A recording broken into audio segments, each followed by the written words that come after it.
자, 고개 드시고 여러분들 반갑습니다. 예. 교재는 여러분 그 요약집 575페이지죠? 요약집 575페이지 펴놓습니다. 양도속세 우리 양도채 계산과 관련한 내용인데 우리가 지난 시간에 배웠던 것들도 다시 한번 잠깐 한번 복습 한번 해보겠습니다. 양도속세 우리가 지난 시간에 양도 및 취득 시기 배웠는데 어느 때를 양도 시기로 하고 취득 시기로 할 것이냐 보유기간 때문에 이제 달라지는 건데 중요한 건데 올해는 또 특히 잘 보시라고 그랬습니다. 자, 그랬을 때 매매 같은 일반적 거래의 경우에 양도소득세 양도 및 취득 시기는 언제냐? 자, 언제입니까 원칙?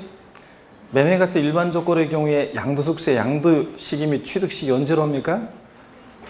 대금청산일.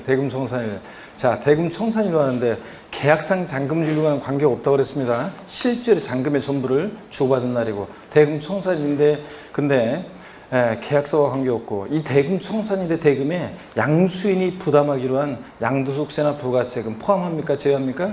원래 양도소득세는 양도자가 내는 세금인데 양수인이 부담하기로 했을 때 이 대금청산일의 대금에 양수인이 부담하기로 한 양도소득세나 부가세금 포함한다? 제외한다? 제외한다 그랬습니다. 제외한 금액이 청산됐을 때를 말합니다. 자, 대금청산일이 불분명하다 그러면 언제입니까? 대금청산일이 불분명하다? 등기접수일, 등기등록 접수일 명의개소일인데 주식은 명의개소일이고 근데 그냥 부동산 세법이니까 등기접수일이에요. 대금청산일 전에 등기했다? 등기접수일. 대금청산일이 불분명하다 그러면 언제? 등기접수일이라고 그랬습니다. 그렇잖아요 여러분들. 장기할부조건 매매다. 장기할부조건 매매는 각 할부금 지급하는 때예요? 첫해 할부금 지급하는 때예요? 마지막 할부금 지급하는 때예요? 아니고 장기할부조건 매매 나왔다. 중 빠른 날. 등기접수일하고 소유권 이전 등기접수일하고 인도일 사용수일 비교해가지고 중 빠른 날. 자, 그래서 장기할부조건 매매는 중 빠른 날이고 수용의 경우 수용 어떻게 교환하셔요? 수용은 중 빠른 날. 수용도. 그래서 수용 자, 대금청산일, 수용개시일, 등기접수일 중 빠른 날. 그래서 수용도 중 빠른 날이고 다만 소유권에 관한 이런 거 했나요? 소송으로 소유권에 관한 소송으로 보상금이 공탁됐다가 언제? 공탁한 날. 소유권에 관한 소송으로 보상금이 공탁됐을 때는 공탁한 날이고 그래요? 아닙니다. 자, 소유권에 관한 소송으로 보상금이 공탁됐을 때는 소유권 관련 소송 판결 확정일이에요. 판결이 자, 수용권자가 토지 수용 보상금을 주려고 했는데 서로 지금 소유권을 놓고 소송 중이에요. 그러면 누구한테 자, 보상금을 줄 거예요. 그러니까 보상금을 공탁했을 때는 언제다? 소유권 관련 소송 판결 확정이죠. 판결이 확정되면 이제 그때는 누구 건지 결판이 나니까. 그래서 공탁한 날 X라는 거 주의라고 했는데 여러분들. 그 다음에요. 또 완성 확정 전에 대금이 청산됐다. 그럼 완성된 날이에요? 완공된 날이에요? 아니면 대금 청산일이에요? 완성 확정된 날이라고 했습니다. 그래서 양도세는 사용수익에 대한 걸 세금으로 귀속시킨 조세니까 그러니까 사용수익 시작한 때 그러니까 완성 확정된 때부터 세금으로 귀속시켜야지 대금 청산일이 아니라고 그랬습니다. 여러분. 자, 그 다음에 또 우리 점유 시효 취득한 부동산이요. 민법 245조 1항 규정에 따라 점유 시효 취득한 부동산 언제다?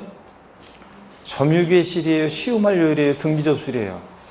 점유개시로 소급한다고 그랬잖아요. 사용수익에 대한 걸 세금으로 귀속시키니까 점유개시로 소급합니다. 시효 만료일도 아니고 등기접수일도 아닙니다, 여러분. 자, 그 다음에 또 이런 거예요. 도시개발법에 따른 개발사업으로 개발사업 등으로 환지받은 토지의 취득 시기는 언제입니까? 환지 전 토지 취득일 쇠도끼. 자, 환지 처분으로 권리 면적의 증가 감소가 있었을 때 그 증가 감소된 토지는 요번에 환지 처분으로 새로 받은 거니까 환지 처분 공고일의 다음 날. 요건 다음 날 빠지면 안 되고. 그래서 환지 처분으로 취득한 토지는 언제다? 환지 전 토지 취득일이고 환지 처분 공고일의 다음 날은 증가 감소된 토지. 환지 처분으로 권리 면적보다 증가 감소된 토지가 환지 처분 공고일의 다음 날이고 여러분. 자, 그 다음에 또 봅니다. 우리 이런 거 했나요? 무효 판결로 소유권 환원받은 자산을 갖고 있다 양도할 때, 자, 어느 때를 취득 시효한다? 무효 판결로, 이건 안 했어요? 무효 판결로 소유권 환원받은 자산을 갖고 있다 팔 때, 소유권 관련 소송 판결 확정일인데. 그래요? 아니고 이것도 당초 취득일, 당초 취득일. 아이고, 그래서 이거 안 했나 여러분들? 돌아온 싱글 얘기해드렸어요? 안 해드렸어요? 돌싱. 돌아온 싱글들한테 돌싱들한테는 요거 안 한 것 같으네. 여기 없네 여기. 나중에 한번 여긴 없구나. 알겠습니다. 여기 우리 요약집에 없었구나. 자, 이거 무효 판결로 소유권 환원받은 자산에 대한 게 여기 없는데 다음에 뭐 할 기회가 있을 것이고 다음에 틀리면서 문제 배우면 되고요. 다음에 한번 보고. 좋습니다. 자, 그러면은 요 정도 보시고 우리 양도세 우리 계산과 이거는 여러분들도 했네요. 예.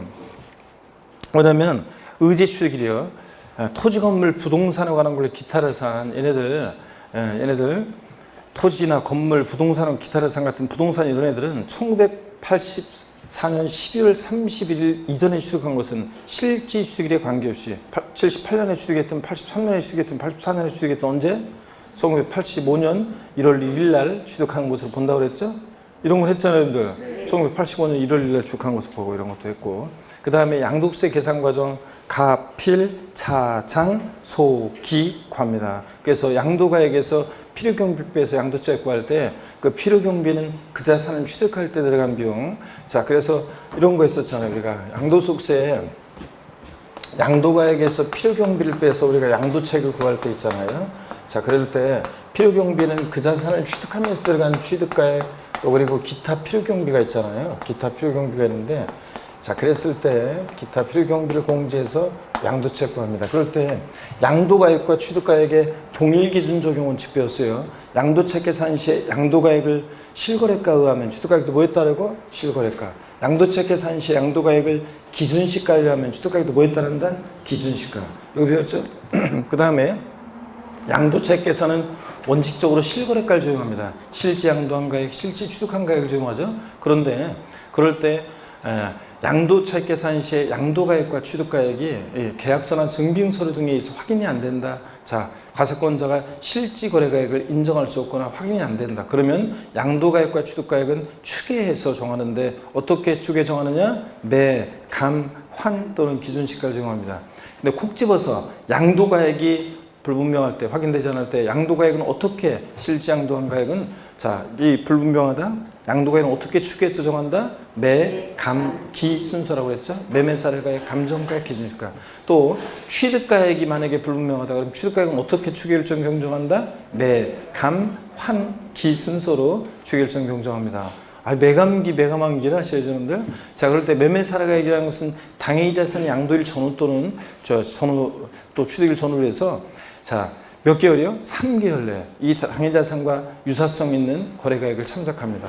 또 이거 없으면 감정가액 적용하는데 역시 양도일 또는 취득일 전후로 해서 몇 개월? 3개월 내에 이 자산의 두 개 이상의 감정기관에 그래서 공신인정 감정평가기관에 감정받은 그 감정가의 평균액을 적용하고 이걸 적용할 수 없다 그러면 환산취득가액 적용하는데 환산취득가액은 어떻게 정하느냐? 환산취득가액은 취득 당시 실거래가액이 분명할 때 하는 건데 환산취득가액은 양도 당시 실지 거래가액이요. 없으면 매매사례가액 감정가액 여기다가 양도 당시 기준시가분의 취득 당시 기준시가를 곱해서 구한다고 그랬습니다. 이거 외우셔야 되는데 양도 당시 실지 거래가액 없으면 매매사례 감정가액 적용하는데 여기다가 양도 곱하기 양도 당시 기준시가분의 취득 당시 기준시가 곱해서 구하고요. 양도 당시 실거래가액이 3억. 자, 근데 양도 당시 기준시가 2억, 취득 당시 기준시가 1억이면 3억이 2분의 1이니까 환산 추가액 얼마? 1억 5천. 이렇게 해요.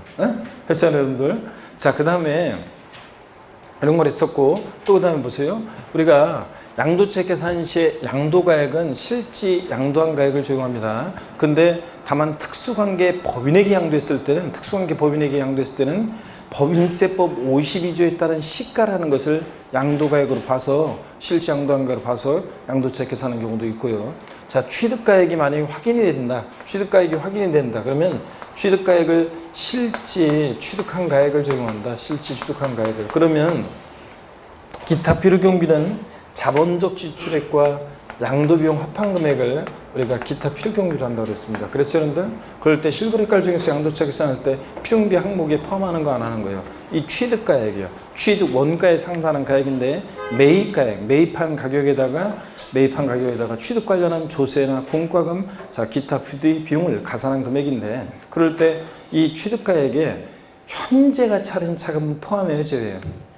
현재가 차린 차금은 포함하고 예? 10억을 지금 거래대금 10억을 10년 후에 주기로 했을 때 10년 후에도 10억 주면 안 되니까 갖게 주려니까 뭐 1 플러스 아래 N을 곱한다 그랬잖아요. 그래서 현저가 차림차금 포함하고, 자, 그 다음에 부당행위 계산에 의한 시가초과액은 형이 동생 시가 1억짜리 1억 5천에 샀을 때 시가초과액 5천만 원, 요거 시가초과액은 취득가에 포함하지 않고, 이런 거. 자, 또 이런 거 했었나요 우리가? 뭐냐면, 자, 취득가격이에요. 지적재수에 관한 특별법 중에 따라 경계확정으로 지적공상 면적이 감소돼서, 요건 안 했, 비과세 했어요 안 했어요 우리가 지난 시간에? 비과세 했죠? 자, 지적재수에 관한 특별법 중에 따라 경계확정으로 면적이 감소돼서 지급받은 조정금은 요건 뭐하고? 비과세하고. 근데 면적이 증가돼서 징수한 조정금은 요거는 뭐 어떻게 하고? 취득가액에 포함하지 않는다. 이거 했어요 안 했어요 여러분들? 자, 그래서 우리가 지적재수에 관한 특별법 중에 따라서 한번 보세요. 지적 경계가 이렇게 돼 있었는데 이쪽 토지 소유자 갑이고 이쪽 소유자 을이고요. 근데 지적재수에 관한 특별법 중에 따라 경계 확정으로요, 경계를 다시 정하죠. 그러다 보니까 경계를 이렇게 다시 정하게 됐어요. 그러다 보니까 갑은 종전보다 면적이 감소됐죠. 지적공무상 면적이 감소됐잖아요.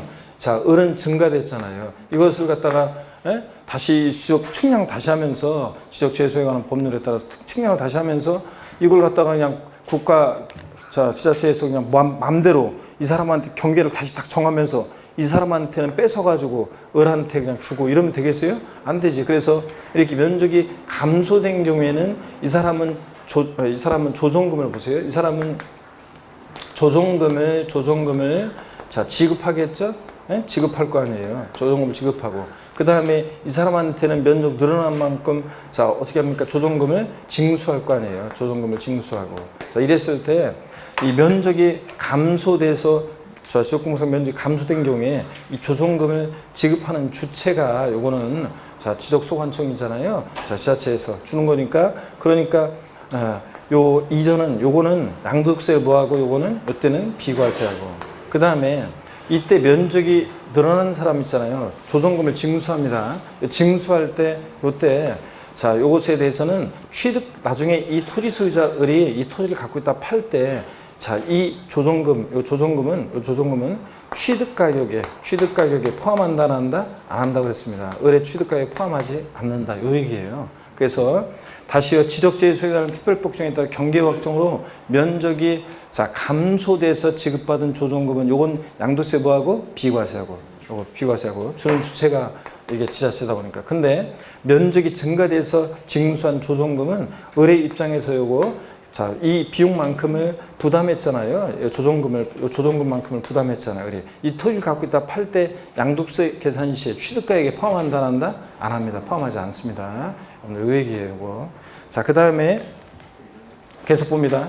양도세 계산 시에 실거래가를 정해서 양도세 계산할 때 이 취득가액에 포함하는 거예요. 현저가 차림차금 포함하고, 부당행위 계산에 의한 시가초과액은 제외하고, 그 다음에, 자, 여기에 취득가액에 매입한 가격, 내가 뭐 예전에 3억 5천에 샀다, 매입한 가격, 그러면서 납부한 조세 같은 거, 취득세나 등록명세 같은 조세는 포함하는데 재산세나 종부세 같은 보유세는 포함하지 않습니다, 여러분.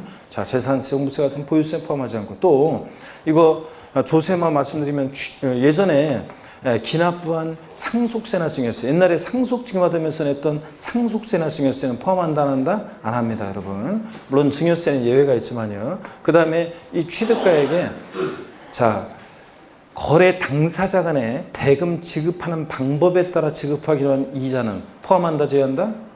거래 당사자 간에 대금 지급하는 방법에 따라 지급하기로 한 이자예요. 예를 들어서 거래 대금이 만약에 3억인데, 야, 요거 대금을 2년 동안 매달 나눠내자. 대신 이자는 15% 붙이자. 뭐 이런 이자는 어떻게 한다? 거래 당사자 간에 대금 지급하는 방법에 따라 지급하기로 한 이자는 포함합니다. 이것도 내고 취득하는 거니까. 그 다음에 배운 것 같은데 여러분 분명히 안 배웠을 리가 없는데. 근데 제때 대금을 납부하지 못하면 붙게 되는 지연이자 연체이자 같은 거 포함해야 하나요? 안 하고, 지연이자 연체이자 포함하지 않고. 그 다음에 주택 구입 시 대출금이자 같은 거 포함하지 않습니다. 주택 구입 시 대출금이자 포함하지 않고. 그 다음에 또 여러분요, 소송 화해 비용이요. 그 자산을 취득하기 위해서 들어간 소송 비용이나 화해 비용 같은 거 포함합니다. 근데 다만 소송 화해비용 같은 거, 감가상각비라든가 그 다음에 현재가 차린 자금 상가액이라는 거예요. 다른 상업소득금액 계산할 때 필요경비 산입한 항목은 이번에 팔면서 양도세 계산 시에 포함한다 안 한다? 취득가에서 이번에 공제한 금액만 뺀 금액만 포함합니다. 이중공제 방지원칙 했어요 안 했어요? 그래서 다른 소득금액 계산할 때 필요경비 산입한 소송 화해비용이라든가 사업소득금액 같은 거 계산할 때 소송 화해비용, 감가상각비, 현재가 차린 자금 상가액은 이번에 양도세 계산 시에 취득가액에서 어떻게 한다? 공제 뺍니다 여러분. 이중공제 방지원칙상. 그 다음에 또 자본적 지출액 있잖아요. 자본적 지출액. 자, 보유하면서 내 자산의 가치가 좋아지고 낮아지고 이용의 편의가 되는 들어간 비용인데 계량비용, 수선비용, 이용의 편의에 소요된 비용. 뭐 실생활 관련해서 말씀드리면 발코니 확장 비용, 샤시 설치 비용, 방거실 확장 공사 비용 같은 뭐 그런 겁니다. 계량비용, 수선비용, 이용의 편의에 소요된 비용 이런 것들이요. 그 다음에 여기에는 자본적 지출액에는 취득하고 나서 취득 후 소유권 관련한 소송 화해비용 같은 것도 포함하고 그 다음에 이 자본적 지출액에는 어떤 것도 있냐면 토지 수용의 경우에 보상금 작다고 보상금 증액과 관련한 소송 화해비용은요. 증액 보상금을 한도로 해서 포함되는 경우도 있습니다. 여러분들 자본적 지출액 뭐 그런 것들 그 다음에 뭐 예를 들어서 뭐 이런 것도 있어요. 토지에 그 큰 바위 덩어리 같은 게 굴러와가지고 그런 것들 장애물 철거하는 데 들어간 비용이라든가 그 다음에 도로 신설하는 비용이라든가 맹지를 취득해서 진입도로가 없어요. 도로 시설하는 비용이라든가 뭐 등등 사방사업에 소요된 비용이라든가 보유하면서 내 자산의 가치가 좋아지고 낮으면 들어간 비용인데 이거 했나요? 수익적 지출액이요. 자, 현상 유지, 능률 유지하는 데 들어간 비용인데 자, 수익적 지출액 그래서 어떤 거냐? 도장 비용, 페인트 칠하면 들어간 도장 비용, 방수 비용, 도배장판 비용 같은 이런 것들 포함한다 안 한다? 안 합니다. 수익적 지출액은 이런 것도 했었고 양도 비용이요. 이번에 이 자산을 직접 양도하면 들어간 비용인데 자, 양도소득세 신고서 작성 비용, 즉 세무사를 통해서 양도세를 신고할 때 신고 작성 비용, 공증 비용, 인지대, 중개 수수료 같은 이런 것들. 국민주택 채권 같은 거, 토지개발 채권을 만기 전에 양도함으로 발생하는 채권 매각자손 같은 이런 것, 와리강 비용 같은 거 속칭 이런 거 어떻게 한다? 포함한다 그랬습니다. 자, 그래서 취득하면서 보유하면서 양도하면 들어간 비용을 우리가 필요경비로 합니다. 그렇죠, 여러분들? 그리고 오늘 이제 배울 내용이 어떤 거냐면 지난주까지는 실거래가 정에서 양도세 계산할 때 필요경비 항목에 포함하는 거 안 하는 걸 배웠고요. 그 다음에 오늘 이제 배울 것은 뭐냐면 이 취득가액이 확인되지 않아요. 취득가액이 불분명하다. 자, 그러면 취득가액을 추계해서 정하게 되잖아요. 자, 그때 이제 양도세 계산과 관련한 얘기입니다. 물론 지난주에 우리가 비과세 이제 배웠었는데 양도세 비과세 배웠는데 잠깐 비과세도 뭐 한번 복습을 여러분들 보니까 언제 배웠냐 이런 식의 표정들을 많이 지어서 다시 한번 봅니다. 비과세 우리가 배웠는데 비과세 소득 종류가 있는데 자, 먼저 파산 선고에 의한 처분으로 발생한 소득 비과세하고 그 다음에 일정한 농지 교환 또는 분합으로 인한 소득 비과세하고 그 다음에 또 우리가 지적재해 소유하는 특별법규정에 따라 경계 확정으로 지적공사상 면적이 감소돼서 지급받은 조정금은 요거 비과세하고 그죠? 그 다음에 또 1세대 1주택과 부토지 양도량 소득을 비과세합니다. 그래서 비과세 소득 네 가지 꼭 이걸 종류를 알아두시고 일정한 농지 보세요. 이런 게 있어요. 일정한 농지 대토로 인한 소득이라든가 8년 제촌 작용농지 양도소득 같은 것은 양도세 감면소득이지 비과세 소득이 아닙니다. 그런 것들은 조세 특례제한법상 감면소득과 비과세 소득을 구별해야 돼요. 다음 중 소득세법상 비과세 소득이 아닌 거. 그래서 지금 제가 말씀드린 걸 쭉 깔아놓고 일정한 농지 대토로 인한 소득 또는 8년 제촌 작용농지 양도소득 들어있으면 얘네들은 감면소득이니까 비과세 소득이 아니니까 얘네들을 골라야 돼요. 비과세 소득이 아닌 거 구별하고 그 다음에 또 1세대 1주택과 그 부토지 양도량 소득 비과세 주택 양도소득만 비과세하는 게 아니라 주택과 함께 양도되는 일정 면적까지 주택 부토지 양도량 소득을 비과세합니다. 비과세된 주택 부토지 면적은 주택 적립 면적의 도시적은 몇 배? 5배. 도시밖은 몇 배? 10배까지 비과세합니다, 여러분. 자, 그 다음에 또 1세대가 1주택을, 좀 이따가, 일정한 농지 교환 또는 분합을 위한 비과세는 비과세 요건이요. 교환 분합하는 쌍방 토지가액의 차액이 가액의 큰 편이 얼마? 4분의 1 이하야 한다. 배웠잖아요. 쌍방 교환 분합하는 토지가액의 차액이 자, A 토지 가격 10억, B 토지 가격 8억 그러면 그 차액 2억이 큰 편 토지 가격 10억의 4분의 1 이하여야 한다. 했잖아요. 작거나 같아야 한다. 차액이. 이런 것도 했었고. 농지 교환 또는 분할으로 인한 소득 비과세에서는 몇 년 나왔다. 무조건 몇 년? 기간은 몇 년입니까? 3년. 했잖아요. 농지 교환 분할 소득 비과세에서는 무조건 몇 년 나오면 3년입니다. 기간은. 자, 그 다음에 1세대가 양도연재 1주택을, 자, 국내 1주택을, 자, 몇 년이요? 2년 보유하고 양도세 비과세인데 다만 조정대상 지역 내 같으면 보유기간 중에 몇 년 거주해야 돼? 2년 이상을 거주해야 한다는 거. 이런 것도 배웠고요. 그 다음에 자, 1세대 1주택. 양도연재 국내만 1주택이면 되고 해외에 있는 주택은 주택수 계산에 포함 안 해요. 양도연재 국내만 1주택이면 되고 과거에 집이 몇 채 있었는지는 상관없어요. 양도일 현재만 1주택이면 되고 또 그 다음에 자, 1세대가 1주택이 되는데 주택이 2개인데도 1주택 양도로 본 특례가 있었습니다. 그죠? 그랬을 때 주거의존을 목전에 일시적 1세대 주택은 자, 종전주택 취득 후 1년 경과된 후에 신주택을 취득하고 신주택 취득일부터 종전주택 몇 년 내 팔아야 돼? 3년 내 양도하면 1세대 주택 양도로 봅니다. 다만 종종주택도 조정상 지역에 있고 신주택도 조정상 지역에 있습니다. 그럴 때는 요거 몇 년 내 팔아야 돼? 신주택 취득일부터 종전주택을 1년 내 양도해야 한다는 거. 올해 2020년 개정세법이요. 1년 내 양도해야 되는데 다만 자, 또 요건이 필요한 게 이 신주택으로 취득 후 1년 이내 이사를 세대에서는 이사를 와가지고 몇 년을 거주해야 돼? 전입신고를 해야 됩니다. 그러니까 요 신주택 취득 후 1년 내 이사를 와서 세대전원이 전입신고를 하고 또 이 신주택 취득일부터 종주택을 몇 년 내 팔아야 돼? 1년 내 양도했을 때 1세대 1세 양도로 봅니다. 여러분들. 예? 이런 거 했는데 여러분들 실생활적으로 중요하고 그 다음에 또 우리 상속으로 인한 1세대 2주택은 상속으로 인한 1세대 2주택은 자, 일반주택 상속계 이상 소유했던 일반주택이 있고 상속받은 주택이 있습니다. 그랬을 때 어느 주택을 먼저 양도해야 돼? 일반주택을 먼저 양도할 때 1세대 양도를 보는 거지 상속받은 주택 먼저 양도하면 과세입니다. 양도 시기 제한은 없어요. 몇 년 양도해야 한다. 제한은 없고 노부모 동국령을 위한 1세대 주택 자 60세 이상의 직계존속을 동국령하고 세대 합쳤을 때 세대 합가일로부터 몇 년 내? 10년 내 먼저 양도하는 주택 1세대 양도를 보고 혼인으로 인한 1세대 주택은 혼인한 날부터 몇 년 내? 5년 내 먼저 양도하는 주택 1세대 주택 양도를 봅니다. 자, 그 다음에 또요 등록 문화재 주택이 있습니다. 일반 주택이 있습니다. 어느 주택을 먼저 양도해야 돼? 일반 주택을 먼저 양도할 때 1세대 주택 양도를 보고 또 농어촌에 소지하는 상속주택, 이농주택, 귀농주택이 있습니다. 귀농주택은 복잡하죠, 요건이. 하여튼 농어촌에 소지하는 상속주택, 이농주택, 귀농주택이 있을 때 그리고 일반주택이 있을 때 어느 주택을 먼저 양도해야 돼? 일반주택을 먼저 양도해야지 농어촌 소지주택 먼저 양도하고 같습니다. 자, 상속받은 주택은 한번 들어보세요. 상속받은 주택이나 이농주택은 누군가 죽었어야 되고 농사 짓고 있었어야 되니까 악용의 소지가 별로 없어서 양도시기 제한이 없고 다른 요건이 없는데 귀농주택은 뭐 여러 요건이 강화되어 있습니다. 그래서 귀농주택은 고가주택 아니어야 되고 대지면적 쭉쭉방 이내에 되고 660 이내에 되고 또 1000제곱미터 이상의 농지를 소유해야 되고 또 귀농주택 취득 후 5년 내에 일반주택 양도해야 한다는 양도식 제한도 있고 그렇습니다. 자, 그 다음에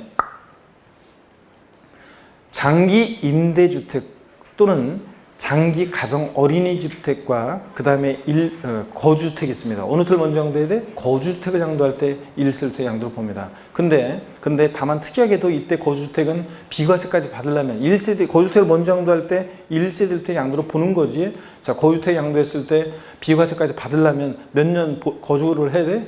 보유기간 중에 2년 보유도 해야 되지만 보유기간 중에 몇 년 거주? 2년 거주도 해야지 비과세 받을 수 있습니다. 특이하게도 장기 임대주택 특례입니다. 이거 장기 가정 어린이주택 특례도 똑같아요. 얘네들하고 거주주택 있을 때 이런 것도 했습니다. 여러분들. 아이고 여러분들 언제 몇 년씩인데 그 다음에 2년 보유해야 되는데 2년 미만 보유도 비과세 받을 수 있는 특례가 있습니다. 어떤 거냐면 건설 임대주택 특례예요. 건설 임대주택의 임차일로부터 임차에서 거주하다가 나중에 취득할 수 있는 자격이 생겨서 사고 취득했고 얼마 있다 팔 때 취득일로부터 양도일까지 2년 미만 보유했지만 비과세 받을 수 있는 특례가 있는데 자, 이 건설 임대주택이 임차일로부터 양도일까지 몇 년 거주를 해야 돼? 5년 이상 거주하면 취득일로부터 양도일까지 2년 미만 보유도 비과세입니다. 그죠 여러분들? 그 다음에 1세대 1주택 및 부토지 전부 일부가 수용을 당합니다. 당연히 보유기간 거주기간 관계없이 무조건 비과세죠? 1세대 1주택이 수용을 당했는데 자, 그 다음에 자, 일부승의 경우에 남게 된 잔존 부분은 요거 몇 년 내 양도해야 됩니까? 잔존 부분 안 했어요? 몇 년 내? 5년 내 양도하면 잔존 부분도 비과세 받을 수 있습니다, 여러분들. 자, 그 다음에 해외 이민으로 세대 이전을 출국합니다. 해외 이주. 자, 출국 1년제 1주택이고 출국 1년 몇 년 내? 2년 내 양도해야지만 요거 비과세 받을 수 있습니다. 자, 1년 이상 국외 거주, 취약이나 근무 상용편으로 국외 거주하기 위해서 세대에서는 출국할 때도 출국 1년제 1주택이고 출국 1년 몇 년에 팔아야 돼? 2년 내 양도해야 되고요. 또 그 다음에 부득이한 사유 양도요. 인천광역시의 1세대 1주택인데 1년 6개월 보유요. 2년 보유를 못했는데도 비과세 받을 수 있는데 그러려면 1년 이상 거주하던 주택을 취약, 질병, 요양, 근무상용편, 또 사업상용편 안 되고 또 학교폭력으로 인한 전학 같은 부득이한 사유로 양도하고 다른 시군으로 세대 전원이 주거를 이전하게 되면 이 1세대 1주택은 2년 미만 보유에서도 비과세 받을 수 있다. 요거 사례 나오면 꼭 1년 이상을 거주했는지 꼭 확인하라고 그랬습니다. 그랬죠, 여러분들? 이런 거 했고. 자, 우리 고가주택, 자, 겸용주택도 한 거 같은데요. 1세대 1주택인 겸용주택이다 그러면 우리 겸용주택이요. 부등호 주택이 클 때만 전부 주택. 주택면이 크면 전부 주택이고 작거나 같으면 주거만 주택이고. 다가구 주택은 자, 하나의 단위로 해서 다가구주택을 팔 때는 하나의 주택 양도로 봅니다. 다가구주택도. 고가주택은 고가의 조합원 입주권도 올해 똑같습니다. 실지거래가액이 얼마? 9억 원 초과주택이고 부동산 임대업에서 비과세 배제된 고가주택은 기준시가 9억 초과주택인데 양도세에서는 실거래가액 9억 원 초과주택이고 그렇잖아요. 고가주택에 해당되면 자 양도차익 전액과세도 아니고 전액 비과세도 아니라 그랬어요. 9억 원까지는 비과세, 9억 초과액은 과세고 그렇잖아요. 고가주택. 그래서 양도차익 계산할 때 비과세금을 충족한 고가주택 양도차익 계산은 일반적인 전체 양도차익 곱하기 양도가액분의 양도가액 마이너스 9억 원 이렇게 안분 계산한다고 그랬습니다. 고가의 올해부터는 이제 실거래가 9억 초과하는 고가의 조합원 입주권도 고가주택처럼 똑같이 이렇게 안분 계산합니다. 장기보유 통제 계산도 자 일반적인 장기보유 통제 곱하기 양도가액분의 양도가액 마이너스 9억 원 이렇게 하는 건데 그냥 그렇게 하지 말고 안분해서 구한 실전에서는 안분해서 구한 고가주택의 양도차익에다가 바로 장특공제 공제율 1세대 1주택의 경우에는 장특공제 공제율이 보유연수에 몇 프로씩 곱해요? 8%씩 곱합니다. 에? 이렇게 해서 3년 이상 사는 미만이면 83, 24, 자 이런 식으로 해가지고 10년 이상이면 80%까지 이렇게 공제율을 바로 안분해서 구한 고가주택 양도차익에다가 적용하면 된다고 그랬어요. 원래는 일반적인 장기보유 통제 곱하기 양도가액분의 양도가액 마이너스 9억 원 안분 계산하는 건데 그래서 고가주택이나 고가의 조합원 입주권은 양도차익 계산과 장특공제 계산할 때는 일반 주택과 달리 이렇게 안분 계산합니다. 근데 기본공제나 세율 같은 것은 똑같습니다. 일반 주택이나 고가주택이나. 자, 그래서 이런 것들을 배웠고요. 아, 이거 큰일 났네.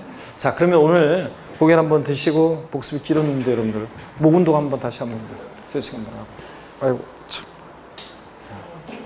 자, 반대로 돌리시고 허리도 여러분 좌로 우로 돌립니다.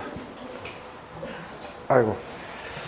자, 기지개도 확강하게 제끼시고 자, 어깨도 돌리시고 좋습니다, 여러분들. 보시면 575페이지 요약집 있죠? 추계 방법에 의한 양도차익 계산 이게 어떤 건지 한번 설명을 드릴게요, 여러분들. 잘 한번 보시고 그 다음에 여기 우리 교재에 지금 사실 또 좀 설명이 빠진 내용이 좀 있어요. 사실은 원래는. 그래서 요 빠진 내용이 있어가지고 요 부분은 제가 요약집을 원래 그 좀 나눠드리고 아무래도 그냥 할까 했는데 다음에 한번 나눠드리고 한번 하긴 해야 될 것 같은데 나중에 문제 풀고 그럴 때랑 또 한번 제가 자료를 요약집을 한번 자료를 제가 보충 자료를 나가서 한번 좀 더 할 필요성이 있는 것 같아요. 일단 한번 여기 봅니다.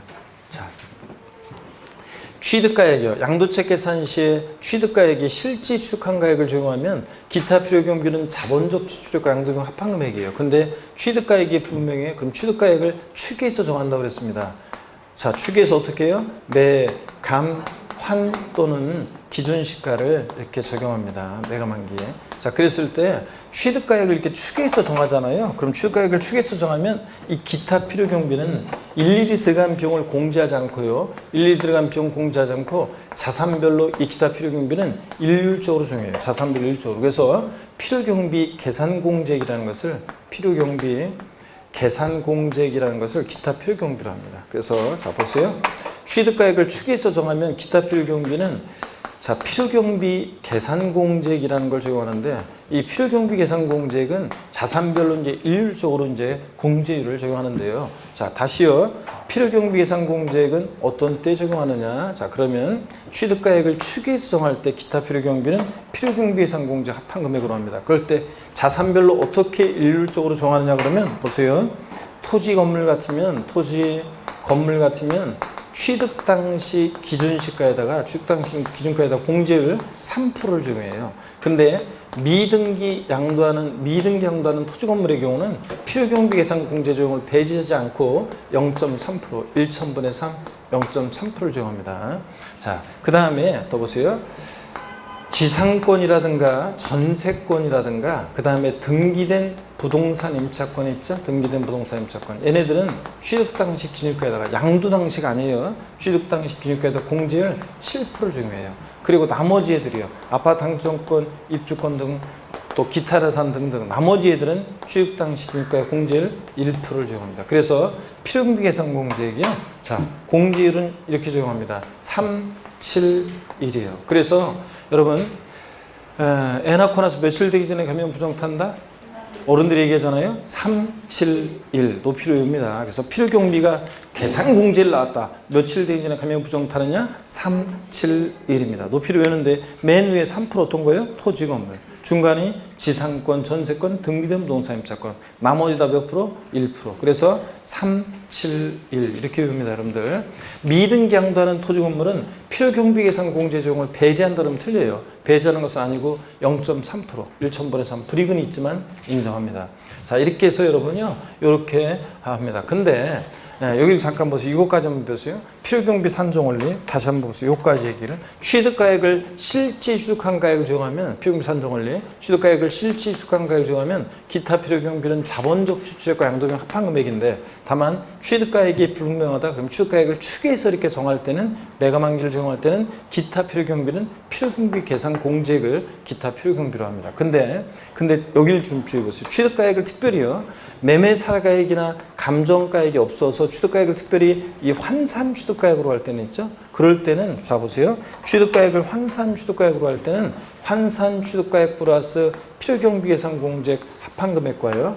그 다음에 실제 들어간 자본적 지출액과 양도비용 있죠. 요거 합한금액을 자 하고 비교해서 여기 보세요. 이 자본적 지출액과 양도비용 합한금액이 환산 취득가액 플러스 필요경비 계산 공제 합계액보다 크면 이 금액을 필요경비로 할 수 있다 이렇게 돼 있어요. 그 말은 우리가 양도책을 최소화하기 위해서는 필요경비가 큰 게 좋아요, 작은 게 좋아요?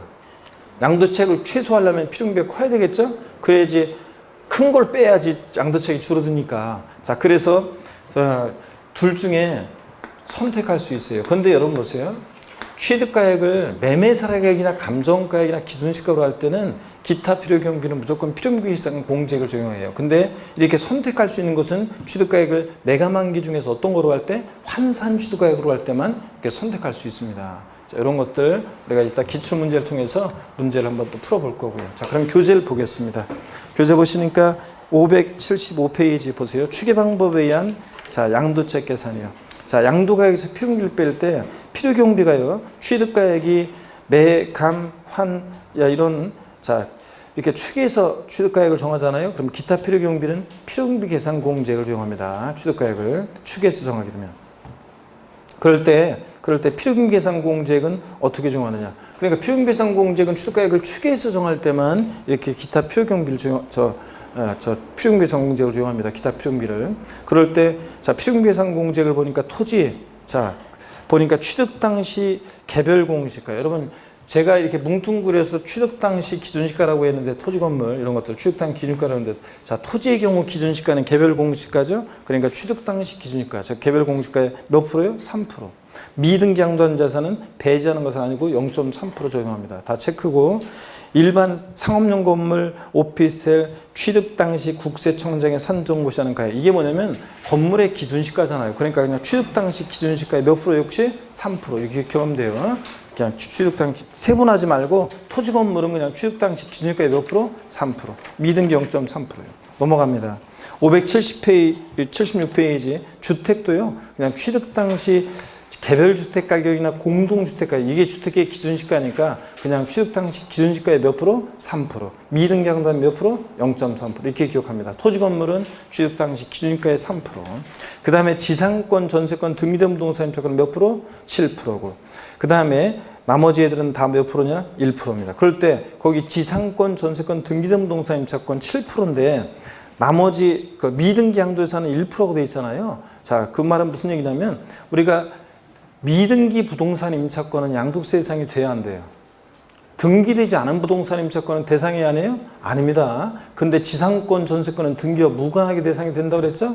그러니까 등기된 지상권, 전세권은 7%고 미등기 양도하는 지상권, 전세권 몇 프로다? 1%. 나머지 1%를 적용합니다. 그래서 1%. 그 얘기예요, 지금. 하여튼 그런데 기억할 때 여러분들은 그냥 그런까지 우리 시험에서 물어볼 가능성이 낮으니까 그냥 3, 7, 1 이렇게 기억하면 됩니다. 3, 7, 1 이렇게. 자, 그 다음에 기준시가를 보겠습니다. 여러분 기준시가가 어떤 건지. 우리 국세를 과세할 때 그 물건에 대한 기준이 되는 가격을 우리가 기준시가라고 합니다. 기준시가. 자, 그 물건에 대한 기준이 되는 가격. 우리가 지방세에서 뭐라고 합니까, 여러분? 시가분해. 국세에서 뭐라고 합니다? 기준시가. 우리가 이런 걸 합쳐서 우리가 뭐라고 한다고 했어요? 공시가격. 자, 잘 보세요. 우리가 기초과정에서 배운 게 우리가 흔히 공시가격 그러면 국세에서 뭐가 있고 뭐라고 하고 기준시가, 지방세 뭐라고 하고 시가순위 이렇게 얘기하잖아요. 시가순위과 기준시가는 이게 공통하는 것도 있지만 또 세밀하게 들어가면 다르기 때문에 구별할 필요성이 있는데 이 기준시가 어떻게 결정되느냐가 작년 시험에 있잖아요. 이게 30회 시험에 나왔어요. 독립화 문제로. 원래는 나오면 안 되는데 사실은 우리가 예전에는 2006년도까지는 기준시가 과세가 원칙이었어요. 부동산 등을 양도했다. 원칙 양도세 예산을 양도항시 기준시가, 취득당시 기준시가, 기준시가를 정해서 계산하는 게 원칙이었어요. 그러니까 점점 그 세금 부담이라든가 이런 것들이 늘어나고 사실은 좀 투명해지는 거, 사회가 투명해지는 것이 예전에는 기준시가 과세가 원칙이었으니까 기준시가로 세금을 내니까 세금을 적게 낸 거예요. 아이고, 실지 거래가 그 당시에는 소위 말해서 시가의 한 40%, 35%, 40% 선에서 예전에는 기준가가 결정됐어요. 예?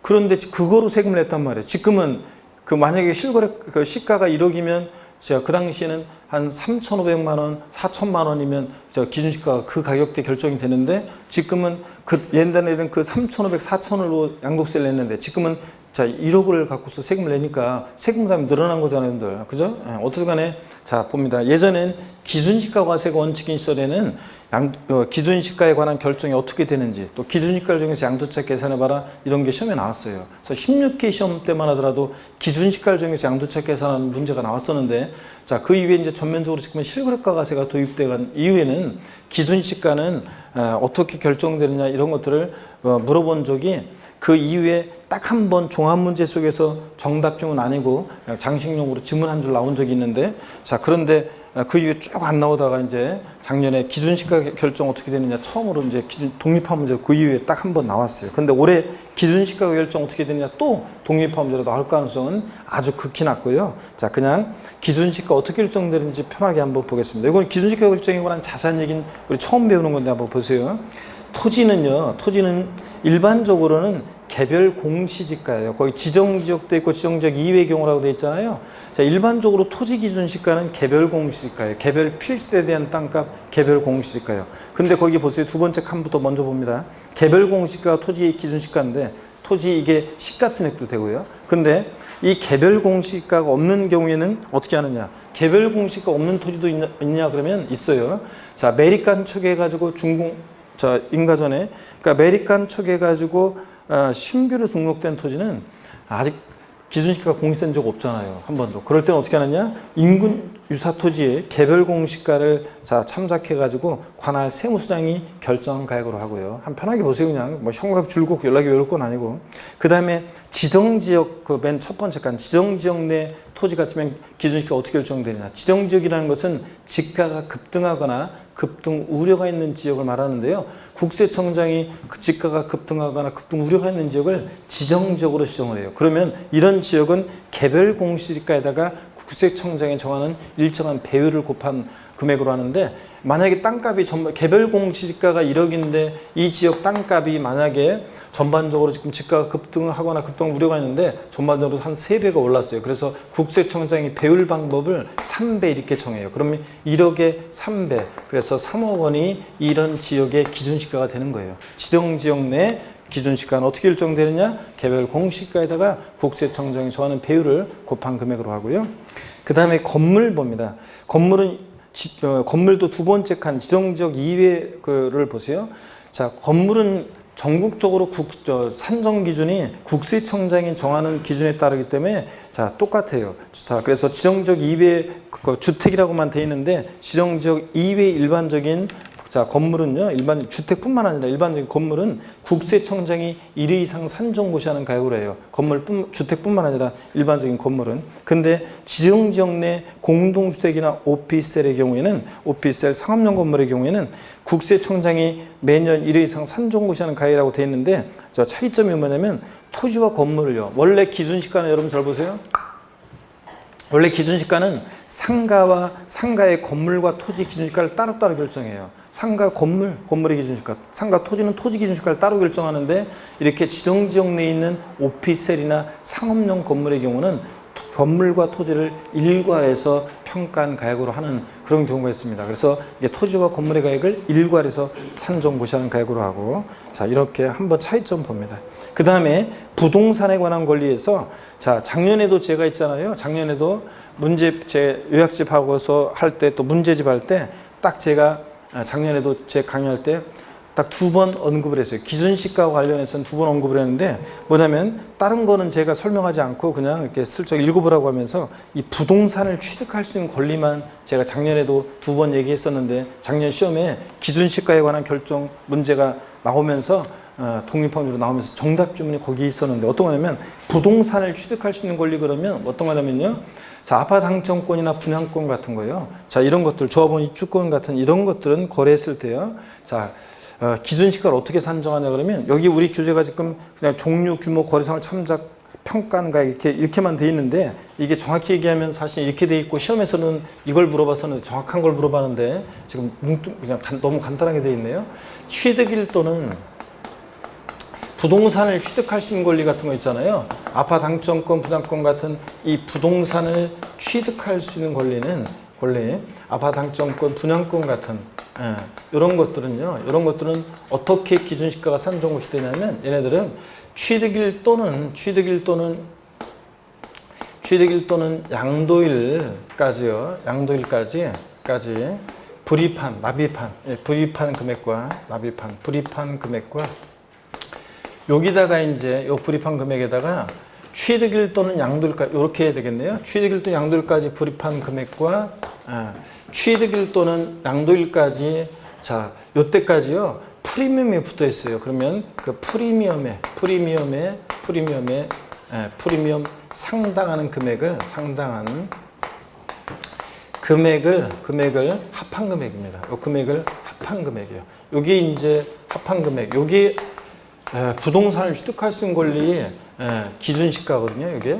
그래서 취득일 또는 양도일까지 불입한 금액에다가 여태까지 자, 그 다음에 계약금, 중도금 같은 거 막 들어간 게 있잖아요. 자, 그러면 거기다가 프리미엄 피 붙여가지고 팔잖아요. 그럼 프리미엄 상당한 금액, 프리미엄에 상당한 금액을 합한 금액을 우리가 부동산을 취득할 수 있는 권리 기준시가로 합니다. 자, 그런데 작년 시험에 어떻게 나왔냐? 부동산 취득할 수 있는 권리 기준시가는 취득일 또는 양도일까지 납입한 금액으로 한 다 마침표.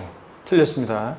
납입한 여태까지 불입한 금액에다가 프리미엄 상당액을 합한 금액인데 이걸 빠뜨려가지고 시험 문제 나왔었어요. 그래서 예전에 한번 종합 문제로 한번 실거래가 과세에 대한 이후에 그거 한번 나온 적이 있었는데 자, 요게 또 이제 정답 질문으로 작년에 나왔었습니다. 자, 그래서 부동산을 취득할 수 있는 권리만 거기 아래에다가 여러분들이 좀 더 자세히 이렇게 써놓으시면 돼요. 아시겠습니까, 여러분?